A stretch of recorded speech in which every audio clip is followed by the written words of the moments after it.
παρακολουθείτε μαζί μου όλη τη συνολική παρουσίαση των βιντεομαθημάτων πάνω στα Windows 8, τότε έχετε κατανοήσει πλήρως την διαδικασία πλοήγησης στο κομμάτι της εφαρμογής της μουσικής στο πλαίσιο της έναρξης. Μια παρόμοια λειτουργία εξασκεί επιτυχώς και η εφαρμογή των βίντεο. Θα κάνουμε λοιπόν μια μικρή περιήγηση στο πλακίδιο των βίντεο, αφού πρώτα περιεργαστούμε τα περιεχόμενα μέσα στα αρχεία της βιβλιοθήκης του υπολογιστικού μας περιβάλλοντος. Από την επιφάνεια εργασίας θα ανοίξουμε το πλαίσιο των φακέλων που έχουμε ταξινομημένους μέσα στο περιβάλλον και συγκεκριμένα στο κομμάτι των βιβλιοθηκών θα περιηγηθούμε στα βίντεο. Αυτός ο φάκελος είναι κενός, όπως επίσης και οι δύο υποκατηγορίες οι οποίες περιέχονται, τα βίντεό μου και τα κοινόχρηστα βίντεο. Μπορούμε λοιπόν να εντοπίσουμε έναν φάκελο με βίντεο τα οποία θέλουμε να εντάξουμε στο πλαίσιο αναπαραγωγής της εφαρμογής και να τα προσθέσουμε στην κατηγορία των βίντεο. Από την επιφάνεια εργασίας θα επιλέξουμε τον φάκελο εργασίες.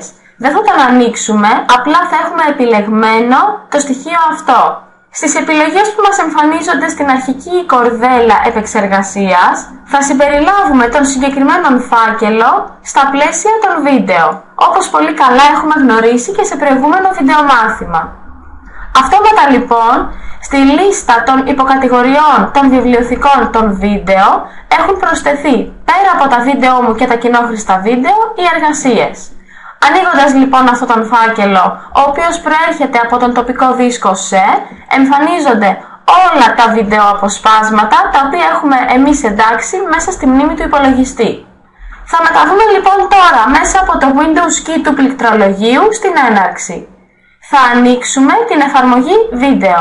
Εφόσον φορτώθηκε το περιεχόμενο του υπολογιστή μας, βλέπουμε ότι μπορούμε να κάνουμε ανασκόπηση όλων των βίντεο που έχουμε εισαγόμενα στη μνήμη του, να τα προβάλλουμε με βάση την πιο πρόσφατη ημερομηνία τροποποίησης, αλλά και αλφαβητικά. Από την επιλογή All μπορούμε να κάνουμε προβολή και των προσωπικών μας βίντεο, αλλά και όλων των κομματιών των οποίων πιθανόν έχουμε κάνει λήψη μέσα από το διαδίκτυο κάποιου ηλεκτρονικού καταστήματος. Επιλέγοντας ένα κομμάτι αναπαραγωγής, μπορούμε να πατήσουμε play ώστε να γίνει επιτυχώς η αναπαραγωγή του ή να το διαγράψουμε. Εάν πατήσουμε δεξί κλικ στο κενό της λίστας των βίντεο, μπορούμε να ανοίξουμε ένα νέο φάκελο αναζητώντας το περιεχόμενο το οποίο μας ενδιαφέρει μέσα από τα αρχεία του υπολογιστή. Πατάμε άκυρο διότι αυτή τη στιγμή δεν μας ενδιαφέρει να εντάξουμε κάποιο νέο βίντεο και όπως βλέπουμε πολύ σωστά, στην πάνω δεξιά κορυφή της οθόνης μπορούμε να κάνουμε αναζήτηση κάποιου συγκεκριμένου βίντεο μέσα σε όλη τη μνήμη του υπολογιστικού μας περιβάλλοντος. Ακόμα έχουμε τη δυνατότητα να πραγματοποιήσουμε μία σύνδεση με το ηλεκτρονικό κατάστημα, όπως πολύ σωστά εμφανίζεται με τον τίτλο Store στην αρχή της λίστας των επιλογών. Εάν επιλέξω λοιπόν το ηλεκτρονικό μου κατάστημα, θα μπορέσω από εδώ επιτυχώς να αναζητήσω εκτός από βίντεο και μουσικά αποσπάσματα, αλλά και άλλες υποκατηγορίες που πιθανόν με ενδιαφέρουν. Να τα αναζητήσω με βάση τις τιμές τους. Βλέπουμε ότι μπορούμε να κάνουμε λήψη δωρεάν πολυμέσων, αλλά και με βάση μια δικιά μου επιλογή ταξινόμηση. Ταξινόμηση για παράδειγμα κατά την υψηλότερη αξιολόγηση. Ποια δηλαδή πολυμέσα έχουν αξιολογηθεί ως τα καλύτερα και μπορούμε να κάνουμε μια δωρεάν λήψη τους. Θέλουμε να αναζητήσουμε βίντεο από τις υποκατηγορίες όπου στη συγκεκριμένη περίπτωση αφορούν βίντεο και μουσική μόνο, θα επιλέξουμε τα βίντεο και έτσι θα εμφανιστούν τα κομμάτια και τα λογισμικά τα οποία μπορούμε να κάνουμε δωρεάν download. Επιλέγοντας κάποιο κομμάτι και πατώντας δεξί κλικ, εμφανίζεται στην κορυφή της οθόνης η επιλογή για επιστροφή στην αρχική σελίδα ή για προβολή όλων των εφαρμογών που έχουμε κάνει λήψη μέχρι τώρα. Εάν επιλέξω την λήψη ενός πολυμέσου, τότε θα μεταβώ αυτόματα στην επισκόπηση του αρχείου αυτού, στην περιγραφή και τις πληροφορίες για περισσότερα χαρακτηριστικά του, στις κριτικές που έχουν τεθεί πάνω σε αυτό το πρόγραμμα, αλλά και από αριστερά θα καταφέρω να πραγματοποιήσω λήψη μεταβαίνοντας στην τοποθεσία της ηλεκτρονικής διεύθυνσης του εκδότη. Πηγαίνω τώρα πίσω διότι δεν με ενδιαφέρει να κάνω λήψη κάποιου κομματιού.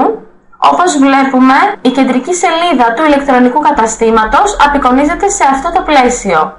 Το Store αυτόματα μας μετέθεσε στην σελίδα των βίντεο, διότι είχαμε ανοίξει εξ αρχής την εφαρμογή βίντεος. Παρ' όλα αυτά, μπορούμε να αναζητήσουμε πολυμέσα πάνω στην κατηγορία των παιχνιδιών, σε κοινωνικά δίκτυα, στην ψυχαγωγία, στην φωτογραφία, στη μουσική και τα βίντεο, όπως αναλύσαμε προηγουμένως, στα αθλητικά, αλλά και σε πολλές άλλες υποκατηγορίες. Πατώντας για παράδειγμα την επιλογή ταξίδια, εμφανίζονται εδώ όλες οι εφαρμογές και τα λογισμικά, τα οποία μπορούμε να κατεβάσουμε για να εξυπηρετήσουμε τις ανάγκες μας πάνω στην ενημέρωση διοργάνωσης ενός ταξιδιού, για παράδειγμα. Ομοίως μπορούμε να αναζητήσουμε τα ταξίδια με βάση τις τιμές τους, αλλά και να τα ταξινομήσουμε όπως εμείς θέλουμε και επιτυχώς να επιστρέψουμε πίσω στο ηλεκτρονικό κατάστημα ή στην αναπαραγωγή των βίντεο όπως βρισκόμασταν εξ αρχής. Εάν τώρα επιλέξουμε την αναπαραγωγή ενός βίντεο, θα δούμε πώς αυτό εμφανίζεται και τι δυνατότητες μας παρέχει για παύση και αναπαραγωγή. Technology teacher said, Lou, we really need to get inspiration and kidspiration. That's the first product I want to buy. And I went, absolutely, because they know. Βλέπουμε ότι αν αφήσουμε ακίνητο τον κέρσορα, όλες οι λεπτομέρειες που αγνοφαίνονται ενώ τον κουνάμε, εξαφανίζονται. Μετακινώντας ξανά λίγο το ποντίκι, έχουμε τη δυνατότητα παύσης και αυτόματα αναπαραγωγής ξανά από το κεντρικό εικονίδιο όπως εμφανίζεται. Μπορούμε να προχωρήσουμε λίγο πιο μπροστά στο χρόνο το βίντεο αυτό, αλλά και να γυρίσουμε πίσω πατώντας το βέλος στην κορυφή αριστερά όπως εμφανίζεται. Κάπως έτσι λοιπόν μπορούμε επιτυχώς να προσθέσουμε νέα βίντεο στην εφαρμογή Video App των Windows 8, αλλά και να κάνουμε μια μαζική αναπαραγωγή όλων των πολυμέσων σε ένα παράλληλο παράθυρο επεξεργασίας. Κλείνουμε την εφαρμογή με τον γνωστό τρόπο όπως πολύ καλά έχουμε μάθει μέχρι τώρα και επιστρέφουμε στην κεντρική σελίδα έναρξης των Windows 8.